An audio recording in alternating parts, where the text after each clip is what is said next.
Hi, everyone, and welcome back. Today, we're going to talk about values with author and my friend Robert MacPhee. So, welcome to the platform.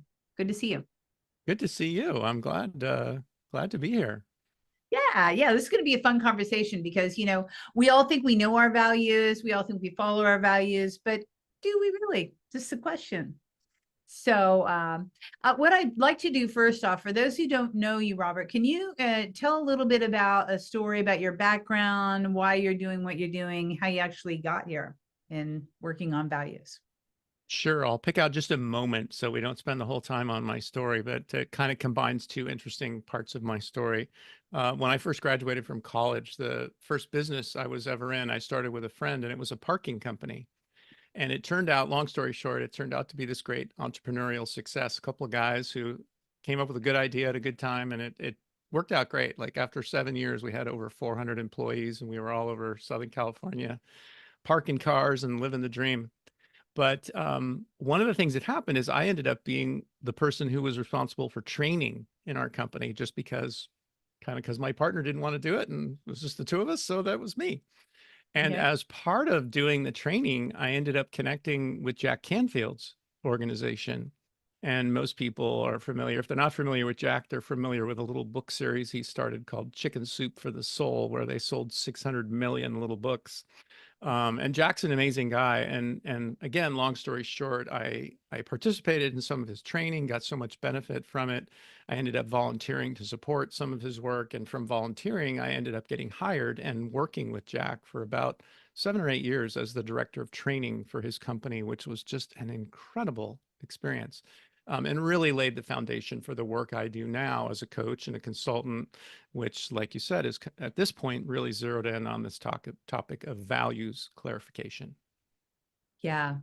That's a good story. And what a blessing to work with Jack for so many years, I'm sure. And, he's a values-based guy. I mean, he He is, absolutely is. he And is he's one of the people, one of the kind of sad things about the industry that I work in is that sometimes how people present themselves, the way they market themselves, I call it the Wizard of Oz effect, where you peek behind the curtain, you get to know them a little better, and you find out, well, maybe they're not exactly living their life in alignment with what they're teaching other people they ought to do. But Jack is not that way at all. He really is the real deal. It's almost weird for me to think he was my first impression, and yet he's the top of the heap. Like he is the best at what he does. So a it was a great real first blessing. impression. Yeah, Yeah. especially for our industry. I mean, I know there's a lot of smoke and mirrors. And when my husband interviewed him for the Manifesting movie, or What is Manifesting the movie, he said that, he was just who he was through and through, on and off camera.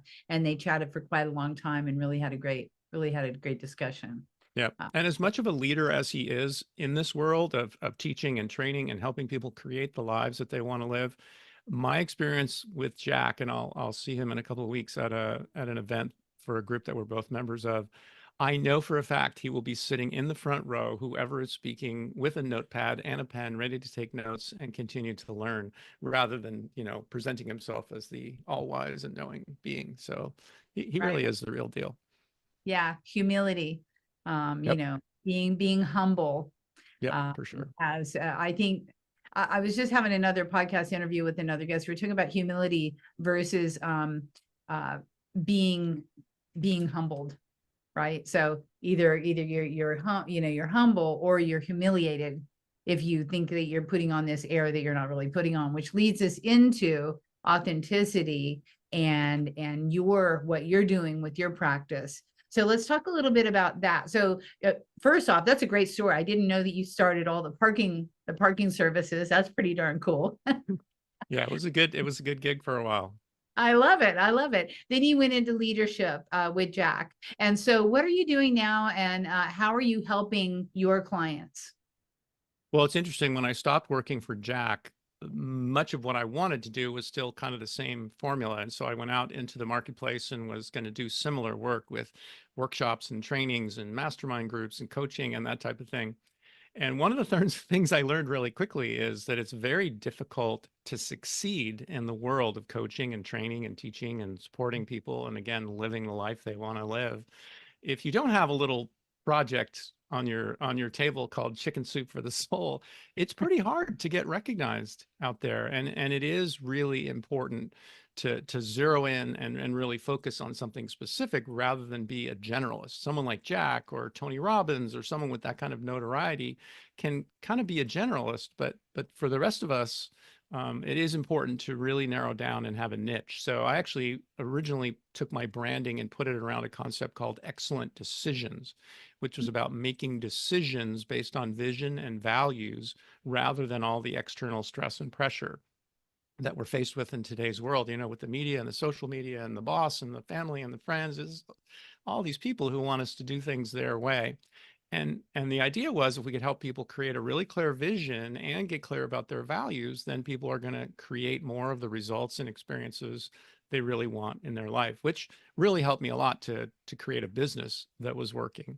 But then the next iteration of that was the realization that having a really compelling vision is great, but if it's not in alignment with your values, it's not necessarily going to go very well. And that realization was what made me zero in even closer and focus. I don't let go of the work on vision, but I do the values work first. Because to me, getting really clear about what your values are and then creating a compelling vision of what you want that is in alignment with those values is literally the definition of purpose. We hear people say they want to live their life on purpose and have meaning. And to me, if you have clear values and you have a clear vision that's in alignment with those values, literally by definition, you are on purpose. I think that's super smart too. And I think that as entrepreneurs, many of us, and those of you listening, maybe you've started with that vision, right? You've started with the vision of what you want your company to be and who you want to be.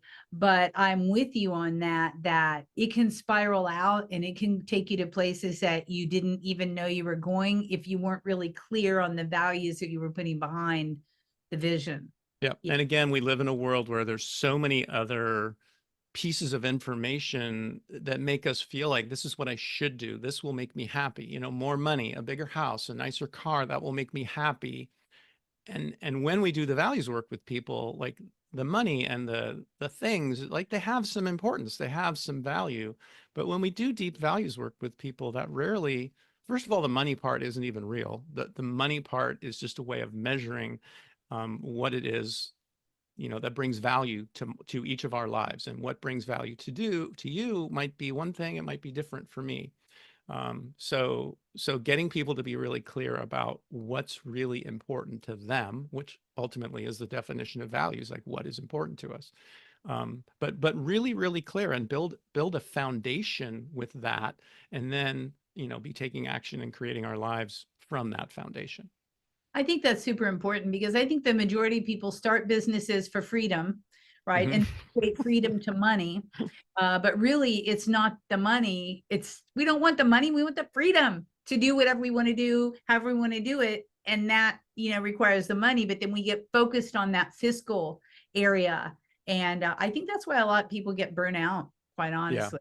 I think, that's absolutely true. And that word freedom is really interesting because we have a very unique way of approaching values. We have people divide values into two different categories. I was thinking about it earlier when I looked at my calendar and saw that we were going to be chatting. I was like, wait, I'm organizing values. I'm actually organizing values.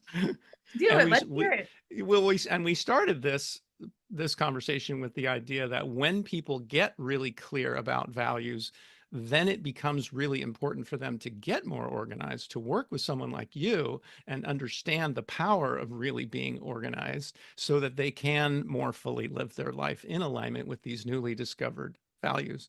But then I kind of laughed earlier today when I realized, wait a minute, I'm organizing values.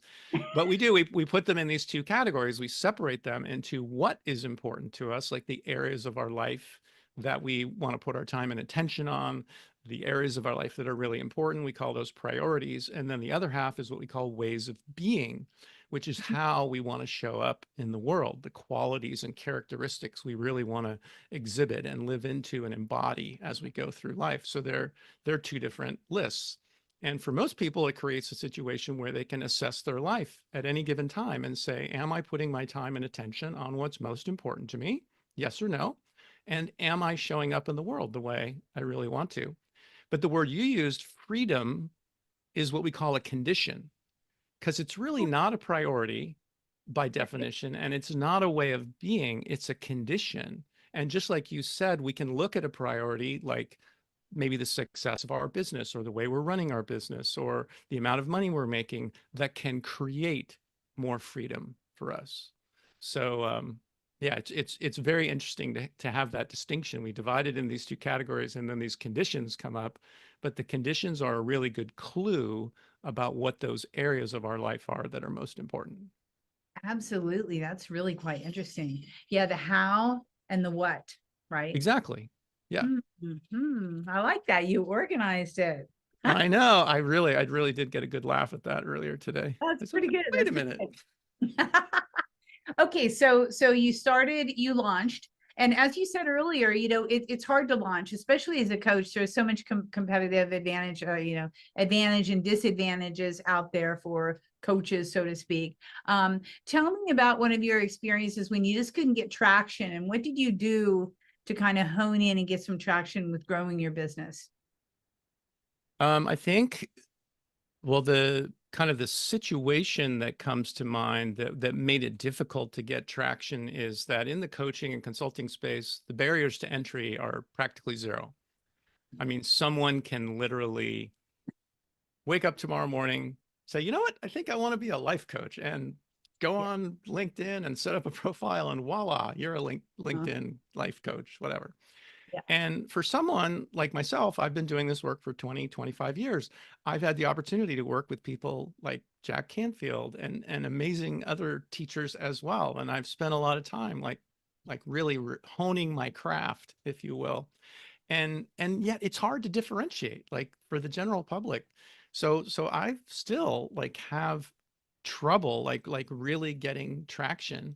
And honestly, the best solution I've ever found to that, it's not like, for me, it's not like building a better website or creating a funnel or, some other jazzy marketing technique. It's something I learned from a guy named Rich Litvin. And he wrote a book. What is the title of his book? I've always got it within The Prosperous Coach. It's called. I have a few books that are always like right here within arm's reach, and that's one of them. And his book is about helping coaches be successful. And his methodology is not, he says it's not, you don't need a new business card, you don't need a new website, you don't need a sales funnel, blah, blah, blah. You need to get in conversations. You need to pick up the phone, you need to make a call, you need to send someone an email, you need to book an appointment, whatever, but you need to get into conversations. And that has, I think, literally always been the thing that saves me, because the other thing about this business is it's very cyclical. All of a sudden, I got a few clients and everything's going great and I'm busy. And then I finish a job with a client and I'm like, oh no, I got to get another client. But for me, I always go back to that advice, and it has always served me really, really well. I mean, it's good to have a nice business card and nice branding and all that, but I think Rich is 100% right. Ultimately, it comes down to getting into conversations, and it's always from those conversations that the clients and the business actually come from. Well, it's the know, like, trust, right? So Yes. especially as a coach, I mean, especially as a coach, you have to know the person, you have to like the person, you have to trust the person, because they're actually showing you a new way of life, a new way to live, right? Yeah. A new way to do whatever they're trying to do with the coach. Yeah. So yeah, I think that's his, like, pick up the phone or start a conversation. Yeah, and it's a numbers game, like, Yeah. and I honestly, for me personally, I love to do the work. I love to facilitate. I love to get in deep with people and, help them see things that they otherwise wouldn't see. And when it's time to do the marketing stuff, I kind of go, oh, I'm like the little 5-year-old boy in me comes out like, I don't want to. You can't make me, whatever, right? Exactly. And one of the things I like about Rich's advice is I don't mind getting into conversations. Like, it's a numbers game, some will, some won't, but eventually, and I've learned it over the years and kind of have enough kind of social proof to really believe it now. But I know if I just go into getting into conversations mode, that eventually I'll end up in a conversation with someone who I can help. And off we Yeah. go. And that's really good advice for anyone listening to this podcast. I mean, I think it comes down to that. know, like, trust, have a conversation, get them engaged, learn about them. And I think following the advice of what Jack does, constantly learn, because if you're learning about them, then you know how best to help them. And if you can help them, or if you need to pass them on to someone who is better served to help them. And then back to the know, like, trust, right? Because you've done the good thing. Yeah. So, Well, and I think it connects back also to the work that you're doing, because it's great to say, okay, well, I'm just going to get into conversations, but having some organization and some structure around that, and having a, keeping track of who you're in conversations with and where those conversations are at, and following up when you said you're going to follow up on all, like, just getting into conversations without some organizational structure, it doesn't work so well right, either. So right. kind of bringing those two things together. Can we Yeah. call it getting into effective conversations, maybe something So like that? effective conversations, that could be a little chapter for Yeah, sure. that could be our next podcast episode. I That don't could be know. effective conversations. I love that. Absolutely. So talk to me about one of your clients.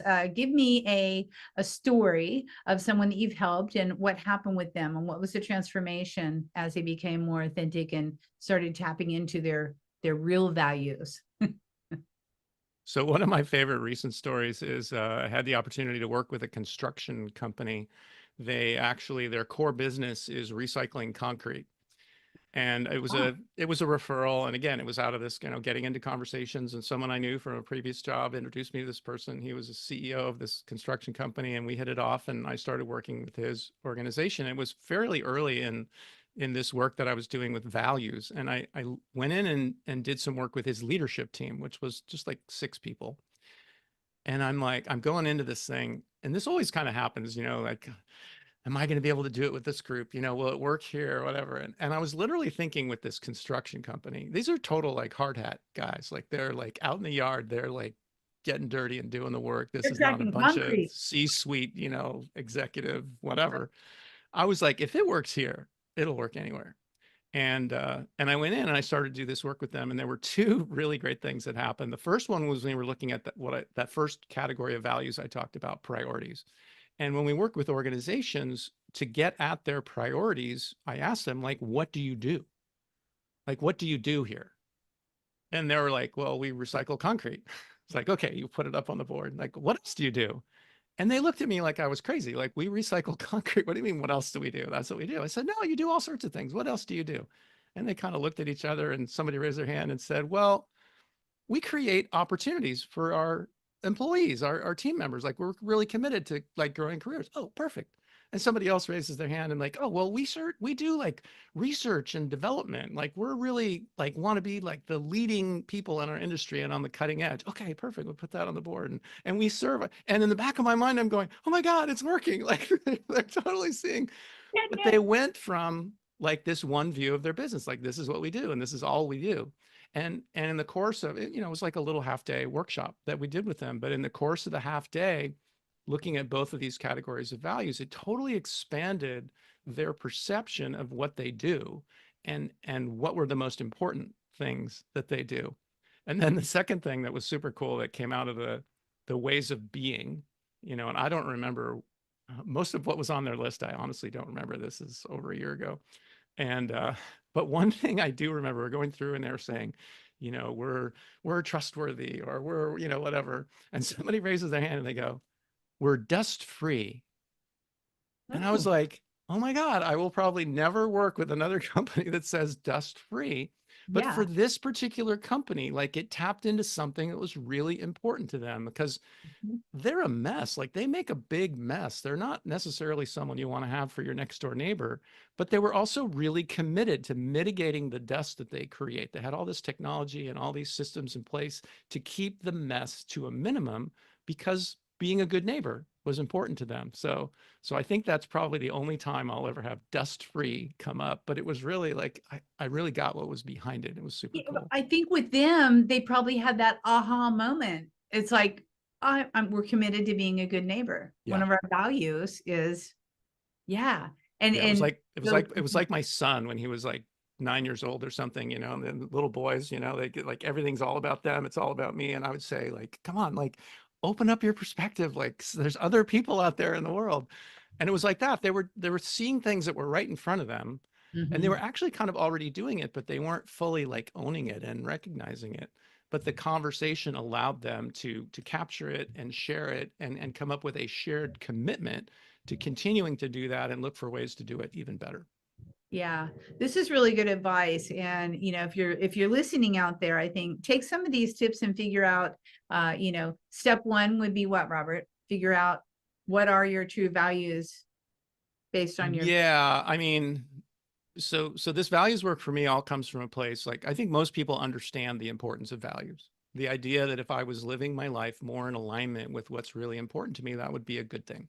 So I don't usually get into a lot of back and forth and having to convince people that values are important.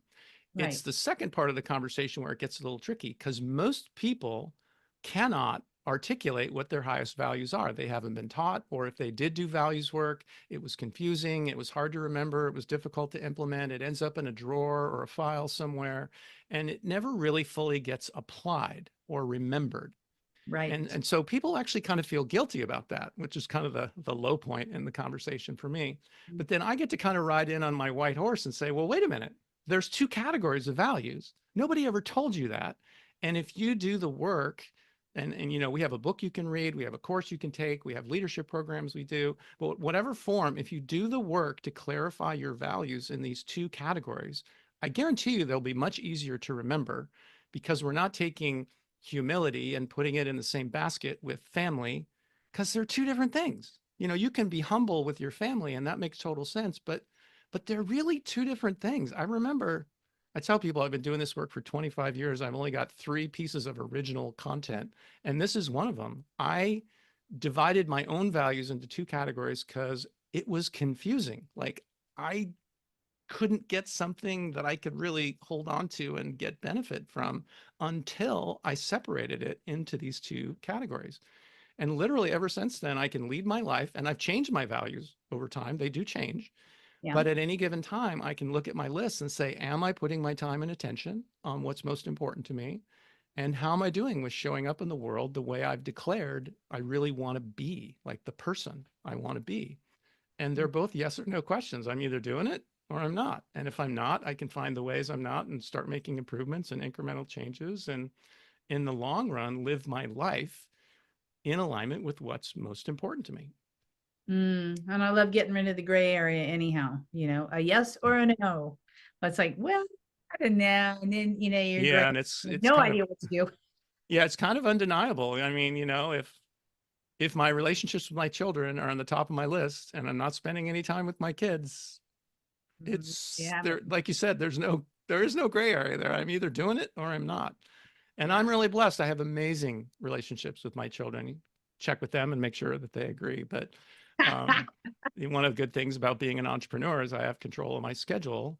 And because I have had that at the top of my list for so long, I have made it a priority. So pays off in the Lucky long run. kids, lucky kids, lucky kids. Yeah. Well, my So, kids were very young when I was working with Jack Canfield. So ooh, I they had, got yeah, I good had stuff. what I called a parental unfair advantage. Just Yeah.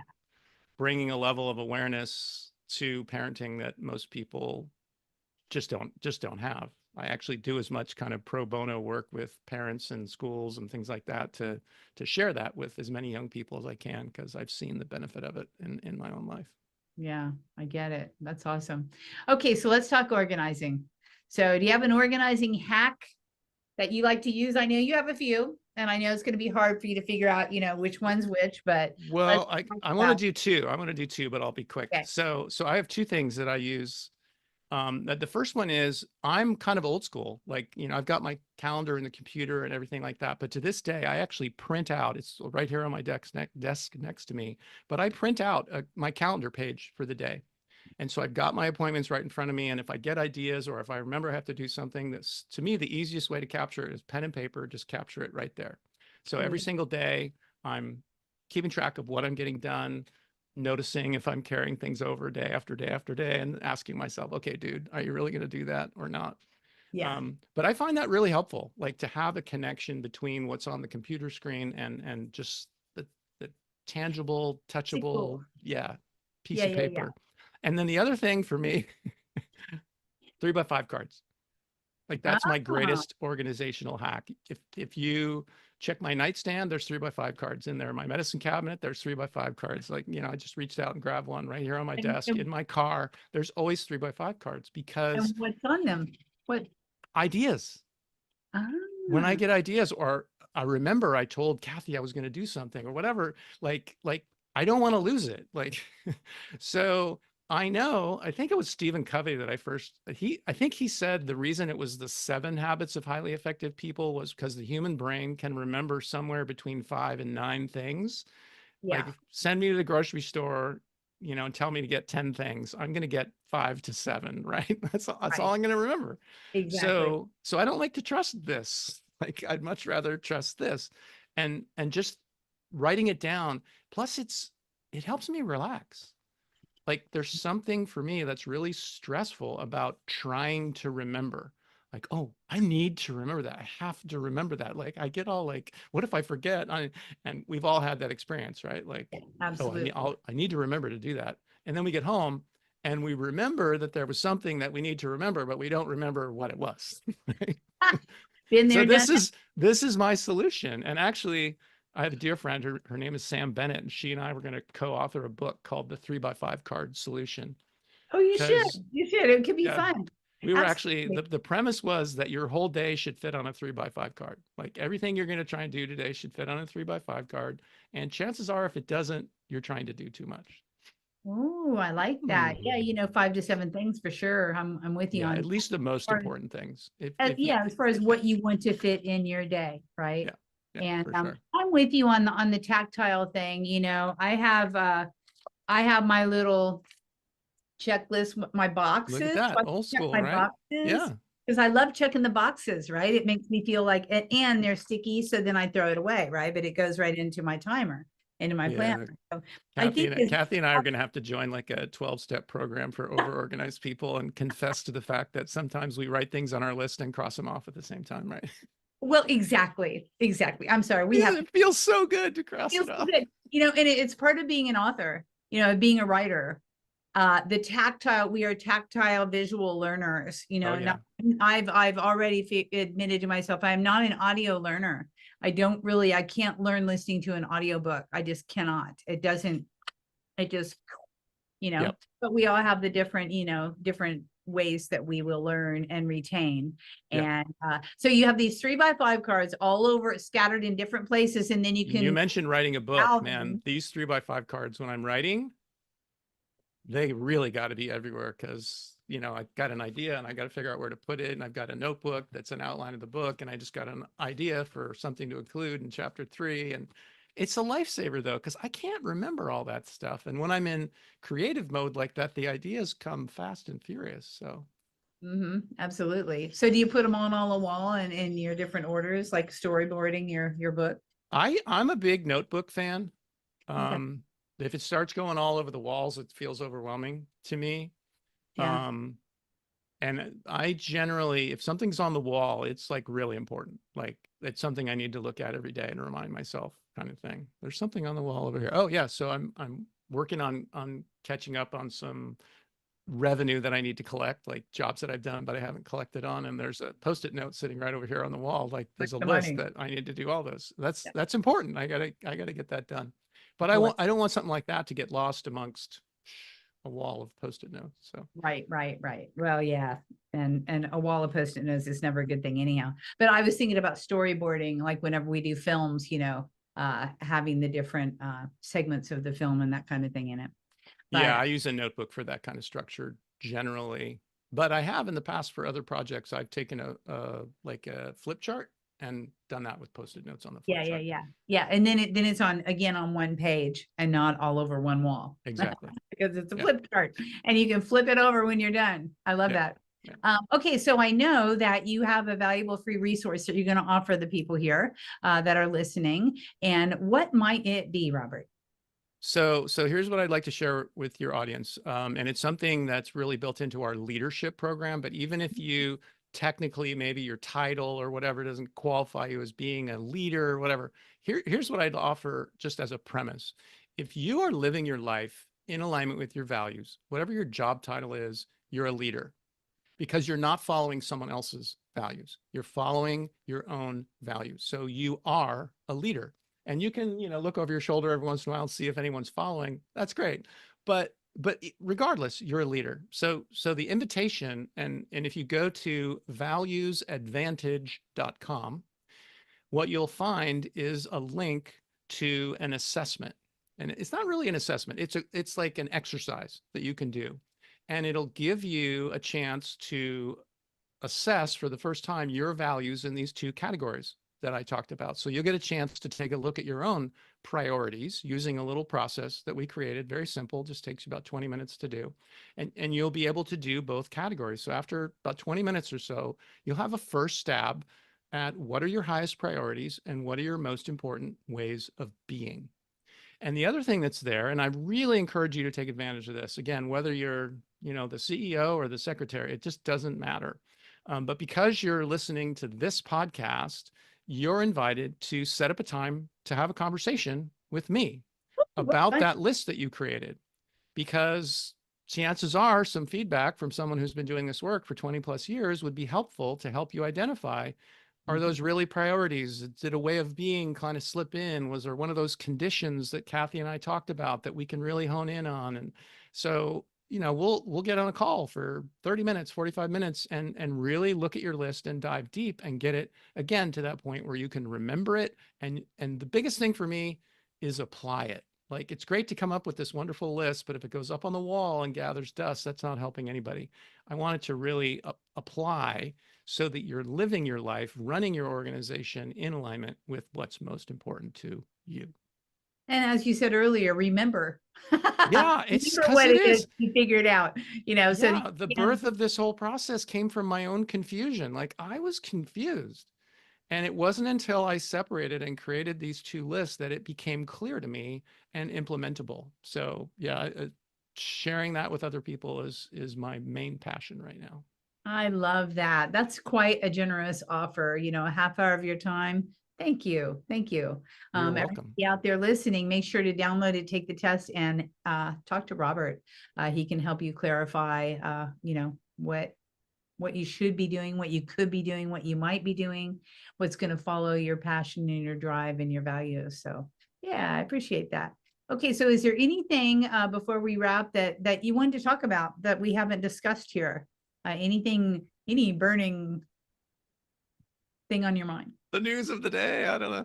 Yeah, No, news this has been great. And I really do appreciate being able to reconnect to this conversation about being organized and the conversation about having values clarity, because I hope that what people are taking away from this conversation is just how strong the connection is between these two things. Because I've known people, and honestly, I've been this person who's maybe organized to the point where I'm avoiding the things that are most important to me. And that's not really helpful to anybody.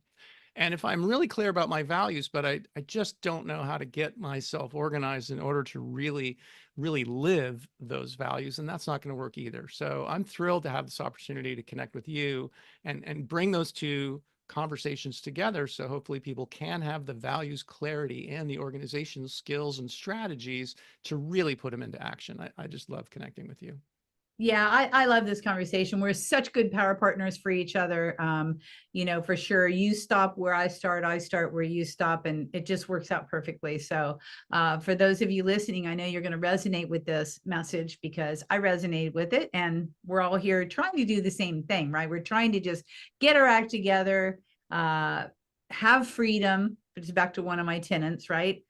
Which I guess you said is what do you say? It's a result. A condition. Yes. Condition. Yeah. Condition. I want the condition of freedom all the time. That's one of my highest, highest aspirations of my condition.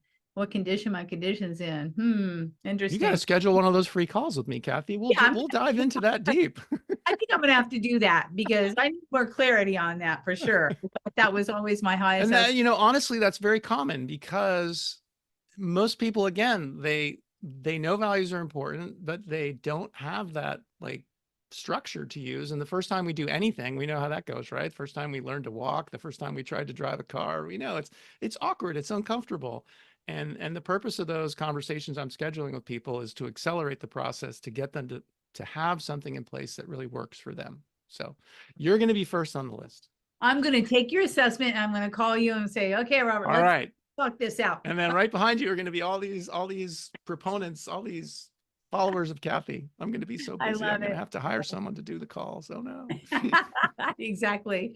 Well, I wish you much success. You're already just rocking it. And everybody, please download that. I think you're going to have an eye-opening. I know that I'm going to have an eye-opening about what I really thought my values were as opposed to my conditions. So let's get started on that. Anyhow, thank you, Robert. I really appreciate your time. Thank you so much. Thrilled to be here. Appreciate it. All right. Take care. And until next time, gang, same time, same bat channel, tune in anywhere you want. I'm on all the channels, as you know. You can listen or you can watch. So I'll see you then next time. Thanks, Robert.